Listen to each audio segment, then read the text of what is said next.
அஸ்ஸலாமு அலைக்கும். Hello everyone. இன்றைக்கி நம்ம ரொம்ப டேஸ்டான கலர்ஃபுல்லான எக் ரோல் தான் செய்ய போகிறோம். அது எப்படி செய்யலான்னு பார்க்கலாம். அதுக்கு 8 முட்டை எடுத்திருக்கேன் நான். இந்த மாதிரி மஞ்சள் கருவை நம்ம பிரித்து எடுத்துக்கலாம் தனியாக.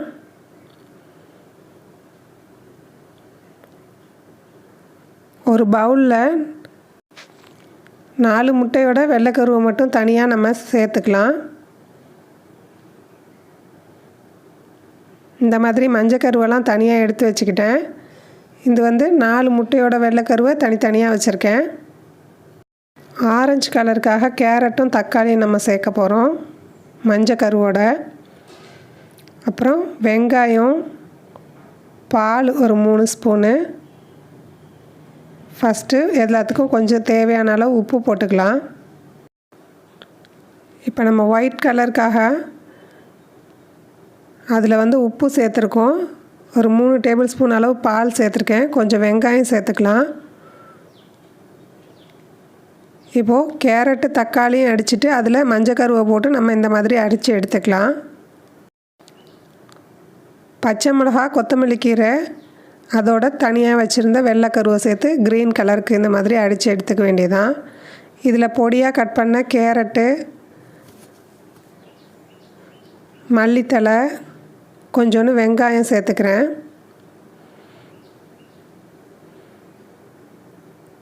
இதில் நம்ம எல்லா டேஸ்ட்டும் கொடுக்கறதுனால முட்டை ரொம்ப டேஸ்ட்டாக இருக்கும்.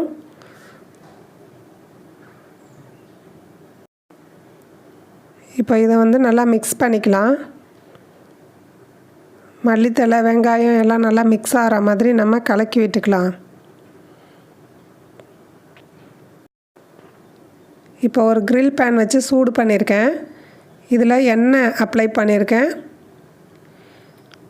நம்ம கொத்தமல்லி, பச்சை மிளகாலாம் சேர்த்து அரைச்ச அந்த க்ரீன் கலர் மிக்சரை ஃபஸ்ட்டு நம்ம இதில் ஊற்றிடலாம். தீயை ரொம்ப கம்மியாக வச்சுக்கணும். இந்த க்ரீன் கலரில் நான் சேர்த்துருக்கிறது 4 முட்டையோட வெள்ளைக்கரு. அதோட பொடியாக நறுக்குன கேரட்டும் சேர்த்துருக்கேன். இந்த மாதிரி கிரில் பேன் வைக்காமல் சாதாரண பேன்லேயே கொஞ்சம் ஈஸியாக வரும். இதில் இந்த கோடு இருக்கிறதுனால கொஞ்சம் ஸ்டிக் ஆகிக்குது.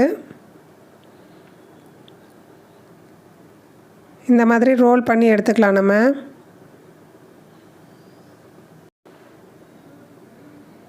இந்த மாதிரி கேரட்டு, வெங்காயம்லாம் போட்டு ஜப்பான்காரங்க தான் எக் ரோல் செய்வாங்க. நம்ம அதில் கொஞ்சம் ட்விஸ்ட்டு கொடுத்து இந்த மாதிரி ட்ரை கலர் எக் ரோல் செய்கிறோம். மறுபடியும் இந்த இடத்துல ஆயில் அப்ளை பண்ணிவிட்டு அடுத்ததாக ரெடி பண்ணி வச்ச ஒயிட் கலர் எக்கை நம்ம இதில் ஊற்றிடலாம். ஏற்கனவே நம்ம சேனலில்